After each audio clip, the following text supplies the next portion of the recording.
नमस्कार, मैं पायल और आप देख रहे हैं DNN इंडिया। अजमेर के लोंगिया इलाके में गत रात हुए बच्चों के कंचे खेलने के विवाद पर बड़ी संख्या में हिंदू पक्ष एसपी कार्यालय पहुंचे और एसपी को इस संबंध में ज्ञापन सौंपा। हिंदुवादी नेताओं ने मामले में additional SP city Deepak Kumar से मुलाकात कर उचित कार्रवाई की मांग की है। साथ ही हिंदुवादी नेताओं ने कहा कि इस पूरे मामले को पुलिस महानिरीक्षक को भी इत्तला किया जाएगा। अजमेर के लोंगिया इलाके में गत रात हुए बच्चों के कंचे खेलने के विवाद पर बड़ी संख्या में हिंदू पक्ष एसपी कार्यालय पहुंचे और एसपी को इस संदर्भ में ज्ञापन सौंपा। हिंदुवादी नेताओं ने मामले में additional SP city Deepak Kumar से मुलाकात कर उचित कार्रवाई की मांग की है। साथ ही हिंदुवादी नेताओं ने कहा कि इस पूरे मामले को पुलिस महानिरीक्षक को भी इत्तला किया जाएगा। वहीं दूसरी ओर additional SP city Deepak Kumar ने मामले में जानकारी देते हुए बताया कि गत रात लोंगिया इलाके में बच्चों के कंचे खेलने पर दो पक्षों में विवाद हुआ था, जिसको लेकर गंज थाने में लोगों ने शिकायत दर्ज करवाई है। इसी को लेकर गंज थाना पुलिस व आसपास के थानों की पुलिस ने लोगों को समझाइश की और मामले को शांत करने की कोशिश की गई। क्षेत्र में 9 थानों की पुलिस बल तैनात किया गया। साथ ही बताया कि मौके से करीब 19 लोगों को शांति भंग के संदर्भ में डिटेन किया गया। पूरे मामले से संबंधित थाने में रिपोर्ट दर्ज करवाई गई है, जिसका अनुसंधान जारी है। क्षेत्र में इस प्रकार की कोई और घटना न हो, इसे ध्यान में रखते हुए पुलिस बल क्षेत्र में मुस्तैद किया गया है। वजह तो इसमें छोटे छोटे बच्चों का झगड़ा ही था। पहले छोटे बच्चों में झगड़ा हुआ, उस बात को लेकर बड़ों में झगड़ा हो गया, तो उसमें झगड़े में कुछ लोगों को चोटें आई। जैसे ही पुलिस को सूचना मिली, जो भी संबंधित थाना गंज थाना जो था उसका जाब्ता और आसपास के सभी थानों का जाब्ता मौके पर पहुंचा, स्थिति को काबू में किया। मौके से हमने 19 लोगों को डिटेन किया, इनको शांति भंग में गिरफ्तार किया। एक पक्ष द्वारा इस संबंध में रिपोर्ट दर्ज कराई गई है, जिसका अनुसंधान पदाधिकारी दरगाह कर रहे हैं। मौके पर शांति है, जाब्ता तैनात है मौके पर। किसी प्रकार की और भी कोई घटना हो, इसके लिए पुलिस मुस्तैद है और आगे जो अनुसंधान में जो भी बातें सामने आई उसके अनुसार विधिक कार्रवाई की जाएगी। सर, हथियारों का भी खुलकर उपयोग किया गया था इसमें? ये देखिए, अभी तक जो हमें मौके पर पुलिस भी पहुंची थी उसमें पत्थरबाजी की घटना ही सामने आई है। और भी जो भी चीज़ें होंगी वो अनुसंधान में सामने आ जाएगी और उनके अनुसार विधिक कार्रवाई की जाएगी। सर, क्या भारी लोगों का इसमें इन्वॉल्वमेंट अभी तक नजर आया क्या सर? नहीं, देखिए, इसमें जैसा मैंने आपको बताया कि पहले 2 पक्षों के बच्चों में झगड़ा हुआ, उनमें झगड़ा होने के बाद फिर वो बात बड़ों में तब्दील हो गई। जो वहाँ रहने वाले आसपास के लोग थे, दोनों ही पक्ष के लोग इकट्ठा हो गए, मारपीट हो गई और मारपीट के बाद उसमें पत्थरबाजी भी हुई। मौके पर जब पुलिस पहुंची तो मौके पर जाकर उसे कंट्रोल किया। सर, कुछ पुलिसकर्मी भी घायल हुए थे? सब बांग्लादेशी और राही रही। बिल्कुल, आपने सुना दोस्तों की क्या बात? ये लोंगिया मोहल्ले की घटना है। यहाँ पे आए दिन असामाजिक तत्व आए दिन हमला करते रहते हैं। हमारे जैसे समाज के, वाल्मीकि समाज के कई लोगों पे पत्थरों से उन्होंने हमला करा, तलवारों से करा, होकियों से करा। हम तो ये चाहते हैं कि उनके मकानों की जांच की जाए कि उनको मकान बनाने कैसे दिए गए वहाँ पे। 8 बजे अजमेर के लोंगिया बस्ती पर जिस प्रकार से वहाँ पर असामाजिक तत्वों ने, जिसमें वहाँ के स्थानीय मुस्लिम युवक भी और साथ में बांग्लादेशी और रोहिंग्या घुसपैठियों ने एक मत होकर हिंदू समुदाय की बस्ती पर पत्थरों से, सरियों से, लाठियों से जो आक्रमण किया, उससे अजमेर शहर के पूरे हिंदू समाज में रोष की लहर व्याप्त हो गई। अखबार में इस प्रकार से समाचार प्रकाशित हुए कि वाल्मीकि बस्ती पर आक्रमण हुआ है। वाल्मीकि बस्ती पर आक्रमण नहीं है, ये हिंदू समाज की एक मार्शल कौम पर आक्रमण है और इसके कारण से पूरे हिंदू समाज के अंदर रोष व्याप्त है। लोंगिया क्षेत्र में कल रात्रि में जो घटना हुई कि बड़ी संख्या में पथराव हुआ हिंदू समाज के ऊपर, उसको लेकर आज हिंदू समाज में भारी आक्रोश है, भारी रोष है। सर्व हिंदू समाज द्वारा आज प्रशासन को ज्ञापन दिया जा रहा है कि इन बांग्लादेशियों की कठोरता से और शीघ्र जांच करके और इनको डिटेन करके और इनको सहयोग करने वालों पर सख्त से सख्त कार्रवाई की जावे। अन्यथा हिंदू समाज का ये रोष अब जो है बर्दाश्त के बाहर हो चुका है हिंदू समाज अपनी सुरक्षा और प्रतिकार करना बहुत ठीक से जानता है। हमने प्रशासन को चेतावनी दी है कि शीघ्र अतिशीघ्र इस प्रकार के आतंकियों को, आक्रमणकारियों को पकड़े और उनके खिलाफ सख्त से सख्त कार्रवाई करें। आज मुलाकात अजमेर के क्लॉक टावर थाना क्षेत्र में स्थित घर के अंदर चोरी की वारदात सामने आई है। चोरों ने ताले तोड़कर घर में रखे 5 लाख रुपए नकदी चोरी करके फरार हो गए। पीड़ित परिवार अपने रिश्तेदार की शादी में गुजरात गया हुआ था। क्लॉक टावर थाना पुलिस मामले की जांच में जुटी हुई है। अजमेर के क्लॉक टावर थाना क्षेत्र में स्थित घर के अंदर चोरी की वारदात सामने आई है। चोरों ने ताले तोड़कर घर में रखे 5 लाख रुपए नकदी चोरी कर फरार हो गए। पीड़ित परिवार अपने रिश्तेदार की शादी में गुजरात गया हुआ था। क्लॉक टावर थाना पुलिस मामले की जांच में जुटी है। तोपदड़ा निवासी वर्षा ने बताया कि पूरा परिवार अपने रिश्तेदार की शादी में गुजरात गया हुआ था। जब वापस लौटे तो घर के अंदर सामान बिखरा हुआ था। तुरंत इसकी सूचना पुलिस को दी गई। क्लॉक टावर थाना पुलिस मौके पर पहुंची और मौका मुआयना किया गया। पीड़ित ने बताया कि घर के अंदर एक बैग में 5 लाख रुपए नकदी रखी हुई थी। रेकी करते हुए पूरा बैग चोरी कर फरार हो गए। नकदी घर का कंस्ट्रक्शन करवाने के लिए रखी हुई थी। इसकी शिकायत क्लॉक टावर थाने में दी है। पुलिस ने मुकदमा दर्ज कर जांच शुरू कर दी है। रात शादी में गए हुए थे, हमारे रिलेटिव्स में किसी की शादी थी। हम 26 तारीख को गए थे, हम 5 तारीख की शाम को आए थे। 5 तारीख की शाम को आए तो घर में सब कुछ बिखरा हुआ था। हमने तुरंत पुलिस को फोन किया था। फिर क्या देखा घर आकर के आपने? घर पे आए तो सब कुछ बिखरा हुआ पड़ा था। हमने देखा जो हमने कैश रखा हुआ था वो सारा गायब हो गया है। वो पूरा बैग ही उठा के लेके गए हैं। जी, लगभग कितना कैश था? 5 लाख। इतना का ये हमने जैसे ये भाई में वो लड़ाई झगड़े हो रहे हैं तो हमारी कोटड़ा में एक जमीन है। तो हमें कंस्ट्रक्शन का काम कराना है। तो ठीक है, तो उससे हमने वो सब कुछ बनवाया था, एग्रीमेंट करवाया था। उसने बोला था 5 लाख मेरे को चाहिए, तो मेरे को कैश में चाहिए। तो हमने घर बनवाने के लिए वो रखा हुआ था। जी। कुश्ती संघ के प्रदेश अध्यक्ष राजीव दत्त 1 दिवसीय दौरे पर अजमेर पहुंचे, जहां राधे सोशल फाउंडेशन और हनुमान व्यायामशाला के कार्यकर्ताओं द्वारा कुंदन नगर स्थित एक निजी कैफे में माला व स्वागत पहनाकर अभिनंदन किया गया। कुश्ती संघ के प्रदेश अध्यक्ष राजीव दत्त 1 दिवसीय दौरे पर अजमेर पहुंचे, जहां राधे सोशल फाउंडेशन और हनुमान व्यायामशाला के कार्यकर्ताओं द्वारा कुंदन नगर स्थित निजी कैफे में माला व साफा पहनाकर अभिनंदन किया गया। जहां राजीव दत्त ने बताया कि कुश्ती हमारा पारंपरिक खेल है। इस खेल के माध्यम से ही पहलवानों ने राष्ट्रीय व अंतर्राष्ट्रीय स्तर पर पहचान बनाई है। पर्यटक विभाग की ओर से टाई अप कर के कुश्ती को लेकर एक रोड मैप तैयार किया गया, जिसमें हर मेला कुश्ती खेला, जिसके अंतर्गत पर्यटन विभाग की ओर से कोई मेला आयोजित होगा उसमें कुश्ती का खेल भी रखा जाएगा, जिससे खेल का प्रचार प्रसार अच्छी तरह से हो सकेगा। साथ ही ग्रामीण क्षेत्र के खिलाड़ियों को खेल के लिए मंडल स्तर पर एक स्टेज दिया जाएगा, जो पंचायत स्तर का रहेगा।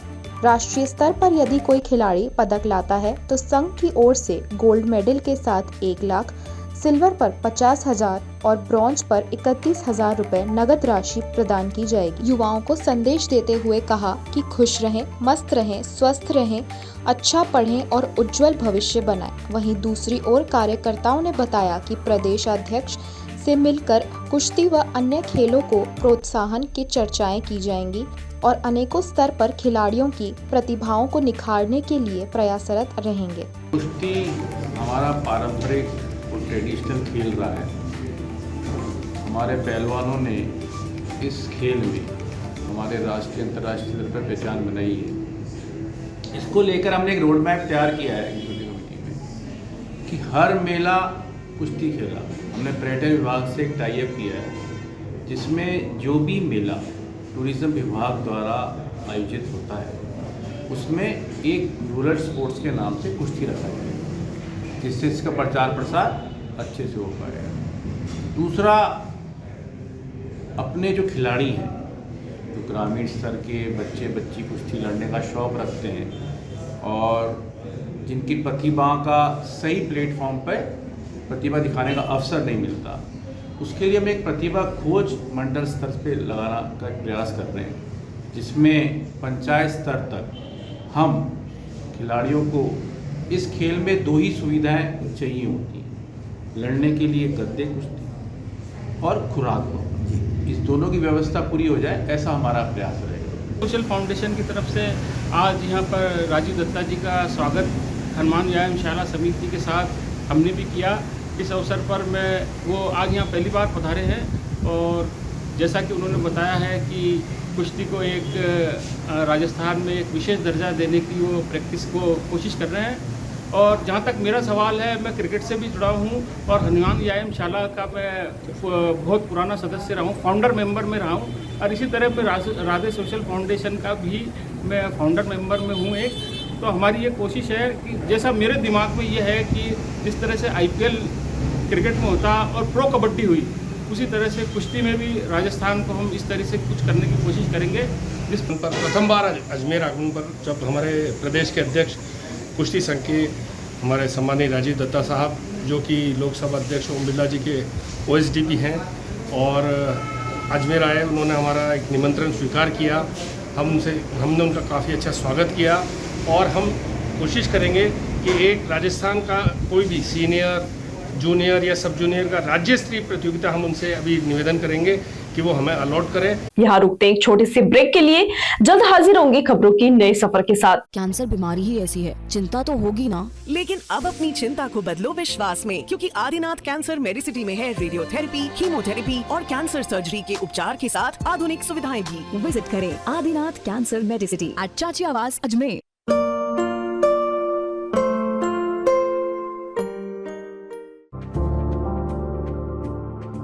Excited? Holidays will be very boring for me.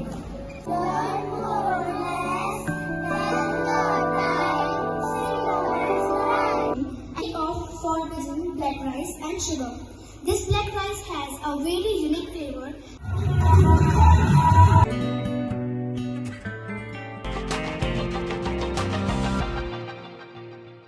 Vijayanagar love जिहाद ब्लैकमेल कांड में पीड़िताओं को बयान के लिए मंगलवार को नसीराबाद न्यायालय लाया गया, जहां पीड़िताओं के बयान कलमबद्ध किए गए। पीड़िताओं के साथ उनके परिजन और हिंदूवादी संगठन के कार्यकर्ता भी नसीराबाद पहुंचे। विजयनगर लव जिहाद ब्लैकमेल कांड में पीड़िताओं के बयान के लिए मंगलवार को नसीराबाद न्यायालय लाया गया, जहां पीड़िताओं के बयान कलमबद्ध किए गए। पीड़िताओं के साथ उनके परिजन और हिंदूवादी संगठन के कार्यकर्ता भी नसीराबाद पहुंचे। जानकारी के अनुसार विजयनगर में अजमेर के बहुचर्चित अश्लील छायाचित्र ब्लैकमेल कांड की यादें ताज़ा करते हुए नाबालिग छात्राओं को जाल में फंसाकर ब्लैकमेल करते हुए देश शोषण का मामला प्रकाश में आया है और इसमें समुदाय विशेष के लोगों का नाम उजागर होने के बाद हिंदूवादी संगठन में आक्रोश पनप गया है तथा सभी आरोपियों को फांसी की सजा देने की मांग कर रहे हैं। मामले में मिली जानकारी के अनुसार विजयनगर के राजनगर तारो का खेड़ा क्षेत्र में कुछ अभिभावकों ने गत 16 फरवरी को स्थानीय थाने में रिपोर्ट दर्ज कराई, जिसमें बताया कि उनकी नाबालिग बेटियां जो निजी स्कूल में पढ़ती हैं, उन्हें एक समुदाय विशेष के कुछ युवक जाल में फंसाकर अन्य सहेलियों से दोस्ती करने, डरने, धमकाकर ब्लैकमेल करने, रूपों की मांग करने, शारीरिक शोषण करने तथा एक धर्म में आस्था रखने के लिए मानसिक प्रताड़ना दे रहे हैं। इस मामले में त्वरित कार्रवाई करते हुए विजयनगर पुलिस ने राजनगर निवासी रोहन मोहम्मद, तारो का खेड़ा निवासी सोहेल मंसूरी, हुरड़ा रोड गुलाबपुरा निवासी लुकमान, राजनगर निवासी अरमान तथा सजनाबाद गुलाबपुरा निवासी साहिल कुरैशी को गिरफ्तार किया गया तथा प्रकरण में 2 नाबालिग को भी डिटेन किया गया था। मंगलवार को उक्त मामले में पीड़ितों के बयान नसीराबाद न्यायालय में होने थे, जिसके लिए पीड़ितों को नसीराबाद न्यायालय लाया गया, जिनके साथ उनके अभिभावक तथा कुछ हिंदूवादी संगठन के कार्यकर्ता भी नसीराबाद न्यायालय परिसर में पहुंचे तथा उन्होंने मीडिया के सामने उक्त आरोपियों के खिलाफ सख्त से सख्त कार्रवाई की मांग की है। इस मामले में मसूदा पुलिस उप अधीक्षक सज्जन सिंह ने बताया कि पीड़ितों के बयान यहां हो रहे हैं तथा इस मामले में कुछ आरोपी अभी फरार हैं, जिनकी तलाश की जा रही है तथा गिरफ्तार आरोपियों को पॉक्सो अदालत में पेश किया जाएगा तथा मामले में अनुसंधान जारी है तथा आगे जो सबूत मिलेंगे उनके आधार पर जांच की जाएगी। विजयनगर थाने पर जो पीड़िताएं हैं, उन्होंने अपने परिवारजनों के साथ एप्लीकेशन दी जिस पर मुकदमे दर्ज किए गए 3 और जो भी नामजद आरोपी थे उनकी तलाश के लिए टीमें बनाई गई और उनको दस्तयाब किया गया। अनुसंधान में क्या निकला है अभी तक? अभी अनुसंधान चल ही रहा है। अभी तो बच्चियों के बयान हुए हैं और पीड़िताओं के जो न्यायालय में जो बयान होना है वो चल रहे हैं। तो फैमिली के आरोप बड़े गंभीर हैं। ये किस तरीके के एलिगेशन है? एफआईआर में बहुत ही संगीन जो चीज़ें हैं। एफआईआर में जो भी आरोप है उन्हीं के संदर्भ में अनुसंधान किया जा रहा है और जो भी इसके अंदर आगे हमारे पास एविडेंस आएंगे उस बेसिस पे आगे कार्रवाई की जाएगी। जब्त क्या क्या किया है? मोबाइल फोन्स वगैरह? अभी तो अनुसंधान चल रहा है। कितनी गिरफ्तारी? ये कितनी बच्चियां थी सर? ये अब 5 बच्चियां हैं जिसमें रिपोर्ट आई है हमारे। और कितने टाइम से चल रहा था ये सर? ये कुछ बता रहे हैं? ये अभी अनुसंधान। सर एक आखिरी सवाल, ये कितनी गिरफ्तारियाँ हुई हैं? कितने लोगों को अभी तक 5 गिरफ्तारियां हो चुकी है और 2 जो नाबालिग है उनको निरुद्ध किया। कौन कौन है 5? वो हमने प्रेस नोट दे दिया उसमें। कितने आरोपी फरार हैं अभी आपकी जानकारी? अभी 2 से 3 और हो सकते हैं और इसमें आगे और भी होंगे तो उनके लिए कार्रवाई। एक ही स्कूल की और एक ही क्लास की बच्चियां हैं। हाँ, अभी ये अनुसंधान में ये अजमेर ब्लैकमेल कांड की तर्ज पे ही विजयनगर में एक नया कांड उजागर हुआ है। इसमें अभी तक हमारी 5 बहनें इनके चुंगल में फंस चुकी है और इन्होंने चेन सिस्टम बनाया सर। एक बहन इनके चुंगल में फंसी, उस पर दबाव बनाया, उसकी आपत्तिजनक वोट ली, उस पर दबाव बनाया, उसकी सहेली को बोला, उसकी सहेली को लेके आओ। मतलब चॉइस उनकी होती थी, इनको दबा के चॉइस उनकी होती थी कि तू उसको लेके आ, नादान बच्चियां हैं, 12-12, 13-13 साल की, 14 साल की बच्चियां, इतनी समझती नहीं है, लालच में आ गई, प्रलोभन में आ गई और इनके साथ बड़ा करते हुआ। बैकग्राउंड क्या है लड़कों का जो गिरफ्तार हुआ? इनका बैकग्राउंड कुछ भी नहीं है। वहाँ अगर हम विजयनगर में देखते हैं तो ये सारे मजदूरी लेवल के सारे आदमी, मगर शाम को ये देखोगे आप सिर्फ डिजायर और मतलब 5-5 लाख की बाइकों भी घूमते हैं, बाहर से फंडिंग होती है। हम ये सोच लेंगे, हम तो प्रशासन के माध्यम से और आपके माध्यम से हम ये चाहते हैं कि इसकी फंडिंग कहाँ से हो रही है, मेन जड़ तक जाए।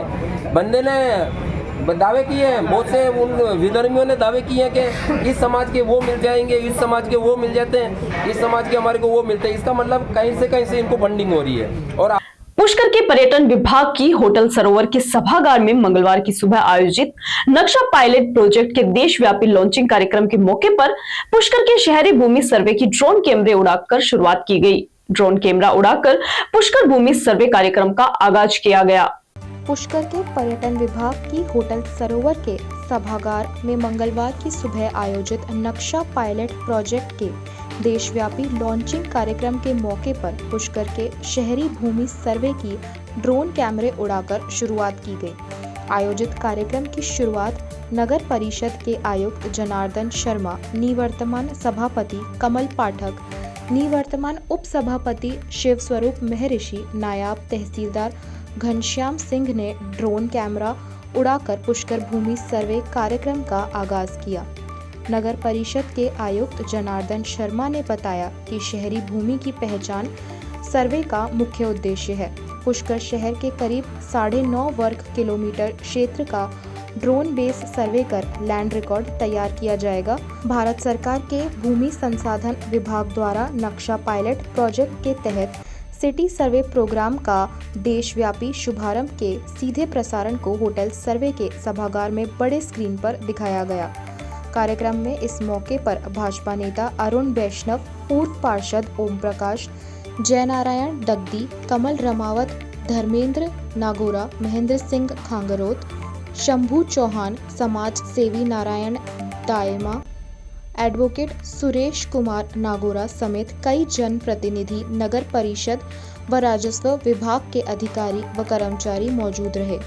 सरकार द्वारा जो शहरी क्षेत्रों में डिजिटल अपन को जो लैंड रिकॉर्ड बनाना है, उसके तहत एक DLRMP स्कीम चली हुई है। उसके तहत ही नक्शा प्रोजेक्ट चल रहा है। उसमें कुल भारत के 152 शहरों को सम्मिलित किया गया है, जिसमें राजस्थान के 10 शहर हैं, उसमें पुष्कर भी सम्मिलित है।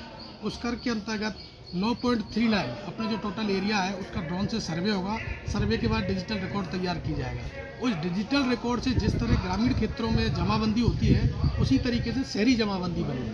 ये शहरी जमाबंदी का सबसे बड़ा उपयोग ये होगा कि किसी शहर का सुनिश्चित विकास हो, किसी प्रकार की अतिक्रमण की समस्या है, इसके साथ साथ जो आधारभूत सुविधाएं जो विकसित करते हैं उसकी भी प्रभावी ढंग से प्लानिंग हो सकेगी। अगर हमारे पास प्रॉपर तरीके से अगर रिकॉर्ड संधारण होगा तो हमारी जो टैक्सेशन प्रणाली है उसमें भी सुधार होगा और शहर का जो आधारभूत मुख्य जो भूमि रिकॉर्ड है वो भी व्यवस्थित होगा, जिससे एक क्लिक कहीं कोई भी व्यक्ति अपनी संपत्ति के बारे में जानकारी प्राप्त कर सके। कितने दिन तक चलेगा? अभी ये शुरू हुआ है, अभी परसों से हमारे यहाँ ड्रोन सर्वे का काम चालू होगा। उसके बाद लगभग जो पूरा प्रोग्राम है वो तो 1 वर्ष का है। हमारा प्रयास रहेगा तय समय अवधि में लैंड रिकॉर्ड बन जाए। पब्लिक को कैसा पता पड़ेगा कि क्या? पब्लिक के लिए हमने अपील भी की है, प्रचार प्रसार भी कर रहे हैं। अब पब्लिक से ये सहयोग भी अपेक्षित रहेगा कि जो भी प्रॉपर्टी है उस पर व्यक्ति अपने पीले रंग से सीमांकन कर ले, जैसे ड्रोन फ्लायर के टाइम। इसके साथ साथ हमारी शहरी क्षेत्र में 3 सर्वे टीम भी बनेंगी। भारत सरकार की एक बहुत ही महत्वपूर्ण योजना जो शहरों के जो भूमि संबंधी विवाद होते हैं उसको लेकर भारत सरकार ने एक बहुत ही शानदार स्कीम लॉन्च की है, नक्शा करके। उसके अंदर हर हाउस होल्ड का बेहतरीन टेक्नोलॉजी से उसका चौक, उसकी सीमाओं का ज्ञान, क्षेत्रफल, उसके स्वामित्व का दस्तावेज तैयार किया जाएगा। इसका आज प्रथम चरण में विधिवत शुभारंभ हमारे नगर पालिका के निवर्तमान सभापति समाजी पाठक साहब, श्री स्वरूप जी और कमिश्नर साहब के सानिध्य में हुआ है। तो पूरे भारत में आज 154 शहरों में एक जो नया योजना चालू की गई है, इसलिए मैं समझता हूँ कि शहरी आम लोगों के जो ज़मीनों के विवाद है वो धोखाधड़ियाँ हैं वो कम होगी और प्रत्येक हाउस होल्ड का अलग से प्रॉपर नापचोक और देखा जोखा हो पाएगा। श्री खाटू श्याम यात्रा सेवा समिति की ओर से वार्ड 41 की महिलाओं के लिए फाग महोत्सव का आयोजन कल जॉन्सगंज स्थित रावण दहन मैदान में किया जाएगा, जिसके लिए आज प्रेस वार्ता का आयोजन किया गया। श्री खाटू श्याम यात्रा सेवा समिति की ओर से वार्ड 41 की महिलाओं के लिए फाग महोत्सव का आयोजन कल जॉन्सगंज स्थित रावण दहन मैदान पर आयोजित किया जाएगा, जिसके लिए आज प्रेस वार्ता का आयोजन किया गया। श्री खाटू श्याम यात्रा सेवा समिति के संयोजक ऋषभ भाई टाल वाले ने बताया कि वार्ड 41 की महिलाओं के लिए इस प्रकार का आयोजन जॉन्सगंज में पहली बार किया जा रहा है। इस आयोजन के प्रति वार्ड की महिलाएं काफ़ी उत्साहित हैं तथा अब तक इस महोत्सव में शामिल होने के लिए लगभग 900 से अधिक महिलाओं ने अपना पंजीकरण कराया है। इस महोत्सव में श्री कृष्ण भगवान के साथ श्री राधा जी के साथ यहाँ की महिलाएं फूल गुलाल आदि से होली खेलेंगी और फाग महोत्सव की शोभा बढ़ाएंगी। इस मौके पर एक बड़े पंडाल का निर्माण कराया गया है तथा साउंड सिस्टम भी लगाया जाएगा। इसके अलावा इस कार्यक्रम में भाग लेने वाली महिलाओं के लिए कार्यक्रम के पश्चात भोजन प्रसादी का भी आयोजन किया गया है। कार्यक्रम की संपूर्ण व्यवस्थाएं कर ली गई हैं और कल कार्यक्रम धूमधाम से आयोजित किया जाएगा। पहली बार श्री खाटू श्याम यात्रा सेवा समिति द्वारा फाग महोत्सव का, होली के पावन पर्व पर फाग महोत्सव का आयोजन किया जा रहा है और इस आयोजन में लगभग 1000 महिलाओं ने भाग लिया है, जो कि केवल वार्ड 41 की ही महिलाएं हैं और यह फंक्शन वार्ड 41 के महिलाओं के लिए ही स्पेशली किया जा रहा है। और इसमें हमने फूलों के द्वारा होली खेलने का आयोजन भी किया है और साथ में इत्र की वर्षा भी कराई जाएगी और इसमें झांकियाँ हैं राधा कृष्ण जी की, उनके साथ कृष्ण भगवान के साथ होली खेलने का आयोजन किया गया है। कौन सी तारीख को कार्यक्रम रखा हमने? ये कल 19 तारीख को यह प्रोग्राम दोपहर 1 बजे से प्रारंभ हो जाएगा और रात को 8:30 बजे तक उसका समापन किया जाएगा। कौन सी जगह हो रहा है ये? अपने रावण ग्राउंड है, रेलवे क्वार्टर के पास में, वार्ड 41 के अंदर। रावण ग्राउंड? हाँ, रावण दहन ग्राउंड। कितनी महिलाएं इसमें पार्टिसिपेट? इसमें लगभग अभी तक हमारे पास 1000 महिलाओं का रजिस्ट्रेशन हुआ है, क्योंकि इसमें हमने आधार कार्ड से ही एंट्री रखी है। आधार कार्ड, जो महिलाएं अपना आधार कार्ड लेके आएंगी उन्हीं को एंट्री दी जाएगी, क्योंकि ये वार्ड 41 स्पेशली वार्ड 41 की महिलाओं के लिए किया गया है। ऐसा क्यों भाई? हमने हमारे वार्ड के लिए रखा। हमारी समिति भी जो है वार्ड की समिति है, वार्ड जो खाटू श्याम नहीं। अभी खबरों के सफर में अभी सिर्फ इतना ही, फिर हाजिर होंगे खबरों की नई सफर के साथ। तब तक के लिए दीजिए इजाजत। नमस्कार।